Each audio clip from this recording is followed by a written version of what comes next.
কথা বিশ্বাস করি কিনা? আল্লাহ অলির কথা আল্লাহর কথা, অলিরা বানিয়ে কিছু বলেন না, কারণ ওনারা আল্লাহর অলি। অলিদের কথাগুলো আল্লাহর কথা, এগুলি রহমতের কথা, এগুলি বরকতের কথা, এগুলি শান্তির কথা, এগুলো ঝগড়া বিবাদ মিঠানোর কথা। খন্দক দরবার শরীফের বুজুর্গানে দিন ঝগড়া লাগান না, গালাগালি করেন না, বকাবকি করেন না, মানুষকে শান্তির পথে আহ্বান করেন। যারা একবার খন্দক দরবার শরীফের সামনে আমার ভিতরে এসে যান, সে হেদায়ত পেয়ে যায়, রহমত পেয়ে যায়, বরকত পেয়ে যায়, রঙে রঙিন হয়ে যায়। জীবন ঠিক কিনা? সুতরাং আমরা বাহাদুরির জন্য ওয়াজ করি না, টাকার জন্য বয়ান করি না।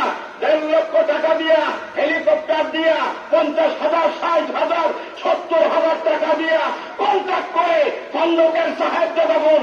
কোথাও যান নাই, কোথাও যান নাই। আল্লাহ ভক্তে, আল্লাহ ভুলা মানুষগুলোকে আল্লাহমুখী করার জন্য খন্দকের দরবার শরীফ থেকে কাজ করা হয়। ঠিক কিনা বলুন? আমার হুজুর কিবলা রহমাতুল্লাহ আলাইহি তিনিও ছিলেন নির্লোভ, যার মধ্যে ছিল না কোন লোভ, যার মধ্যে ছিল না কোন ক্ষোভ, যার মধ্যে ছিল না কোন দোষ, যার মধ্যে ছিল না কোন আইব, যার মধ্যে ছিল না কোন রকমের অপরাধ, কোন গুনাহ। সেই জন্য তিনির নামটাই রাখা হয়েছিল মাসুম। জুড়ে বলুন ঠিক কিনা?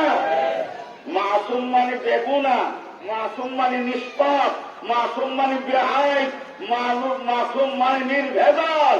এই দরবার শরীফে যারা আসেন, পীর কিবলা রহমাতুল্লাহ আলাইহির নেক নজরে, নেক তাওয়াজ্জুর কারণে ভেজালি মানুষ নির্ভেজাল হয়ে যায়।